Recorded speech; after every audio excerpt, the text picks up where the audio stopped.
Hey, Michael with XForcePC here. We're taking a look at X-Plane 11. I've been granted the privilege of having a look at X-Plane 11, and I'll say right off, this is Beta 3. This is not a finished product, so we're not going to focus on any of the negatives of, this doesn't work or that doesn't work, because the developers know what works and what doesn't work. What we want to focus on is what still works and what are the new features of X-Plane 11. So that's what I'm going to talk about today. Don't really think it's fair to talk about anything maybe that isn't quite working yet, because those things are being worked on. Now, there are several things that I used to really hound Austin about, and I'm not taking credit for any of these ideas. I was probably one of many voices in his ear. But some of the things I was asking for: number one, a better user interface. The user interface in version 10, I'm just going to say it's pretty terrible in my opinion. I was able to use it just fine, but I know that first-time users found it clunky and very, very difficult to wrap their head around. The other thing, better stock planes, especially the Cessna 172. The Cessna 172, the sound wasn't right. The cockpit wasn't modeled very well. People did complain that it pulled to one side. I don't know. I would always just trim that out. It wasn't a big deal to me. But better stock planes, definitely nailed that. The planes are dramatically better. So better user interface, better stock planes. And then the last thing is more flexibility with displays. For the longest time, I've been saying, guys, look, I got 4 monitors here. Why can't I have my scenery up here and throw my instruments down here? I got 4 monitors hooked up. Just put my instruments down here. Why should I have to run another piece of software to put my instruments down there? And it appears that the groundwork has been laid for that, and that's a good thing. I don't know that that's a promised feature like right out of the box, but it does look like that feature is coming based on some of the things I'm seeing in the menu system. So we're going to start a flight here.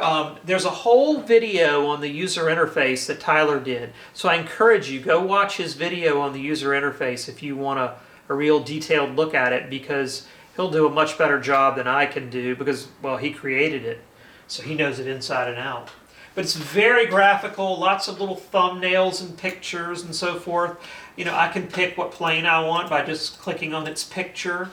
I can drag these little sliders around to change the type of clouds and visibility. And then I can change the time of day by dragging this slider. So and then of course I can pick my location up here. I can actually customize the Cessna 172, the weight, the balance, the fuel, and so forth. But I'm not going to get into doing that right now. And then when I'm ready, I just hit Start Flight. And it loads up. Now, X-Plane hasn't even loaded yet. This was the first screen that comes up whenever you start up X-Plane, so you do need to give it just a moment to start up. One thing you'll notice right away is something that still works is NVIDIA Surround. So NVIDIA Surround lets you treat all 3 of these monitors like one really wide monitor. And that still works, and that's something we've done a ton with version 10, and even version 9, and probably even version 8 of X-Plane. Lots of NVIDIA Surround. And again, it gives you a wide forward view, but it doesn't give you a true 180 degrees. But there may be some hope on the horizon for that true 180 degrees in some of the way the monitor settings are set up. So anyway, we're here. We're in the Cessna 172. As I said, it's a greatly improved looking plane. And again, remember, this is a beta version, so if you see some sort of anomaly somewhere that I'm missing, that'll be fixed. It sounds nicer. It looks nicer. Hopefully it flies nicer. Very nicely modeled cockpit. Very well done. And again, the sound is a big improvement, because the sound with the previous Cessna 172 was just not very good. Now, another, so I mentioned better stock planes. You know, we have that covered. The user interface I'll touch on briefly. One of the things I spend a lot of time in is in the what used to be called rendering options. Why it was called rendering options, I have no idea. But it's called graphics now, which makes a whole lot more sense. And if you're doing NVIDIA Surround, one thing that's nice is you have a slider for your field of view. And notice back here that as I drag this slider, it's showing me what I'm going to get when I drop this slider and stop moving it. And so that's kind of nice. You can change your default field of view, your default view, which was kind of always true. And then you have sliders up here for your texture resolution. Right now we're using 3.3 gigs of video memory because we have it set at maximum. And so all this is just a lot easier to look at. And then, of course, we have all the other settings, you know, network, data, input and output. We have much better controls for or interface for setting up our yokes and pedals and all that stuff. It's a whole lot easier to use. So the user interface really has been nailed. Now, the last thing was the view deal. So again, I mentioned three things. Number one, user interface. Awesome. Number two, better planes. That seems to be nailed. Number three was better flexibility with these views. And why can't I put my instruments down here? Well, we can see that the groundwork has been laid for that. It doesn't work perfectly yet because this is in beta. But let me see if I can sort of make this happen sort of before your eyes.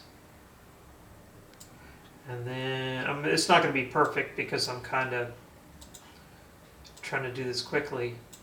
Change my vertical offset to negative, about negative 30. Let's make that negative 25, maybe 23. So you see, now I have another view down here, and it's showing my instruments. And we could actually have this just showing scenery up top, not have all this in the way. And now we've got our instruments down on a separate monitor. Now, it doesn't work perfectly yet. There's a few things to get ironed out, but it shows you that the groundwork has been laid to have your instruments on a fourth or even just a secondary display. And also, the possibility of, instead of having to treat this as one really wide forward view, to instead treat this as forward, right, and left, and actually have these monitors at a 90-degree angle. So you're sitting up in between the monitors. The only way we were able to make that happen before was to either run 3 copies of X-Plane on the same computer, which is very hard to do, or 3 computers, one drawing each copy of X-Plane, and then have them talk over the network. But the groundwork is you can see it's there and it's coming to have individual, you know, have 90 degrees of view here, 90 here, and 90 here. Oh, excuse me, pardon me, 60, 60, 60, to give you a full 180-degree field of view and actually be able to bring these monitors on around at a 90-degree angle, so that when you look to your right, you're looking over the right wing, and when you look to your left, you're looking over the left wing. And so it's not quite here yet in Beta 3, but I can see that it's coming, and I'm pretty excited about that. So some things I can confirm. Everything that we used to do with version 10 seems to work. The NVIDIA Surround works. You know, the performance seems okay. There are a few things to work out there, which I won't go into details on. And everything is just better about the user interface, about setting up your controllers, changing your display preferences, starting a new flight, picking a plane, the weather. It's all done better. Everything is just better. So I'm really encouraged with what I'm seeing here out of X-Plane 11. I'm looking forward to Beta 4, Beta 5, Release Candidate 1, Release Candidate 2, and ultimately, you know, X-Plane 11, the final version. I think everybody's going to be pretty happy about it. And it's want to once again put X-Plane up there, not only with the best flight model, which it's always had, but also the best user interface, the best planes, and the best experience for both experienced simmers and new simmers alike.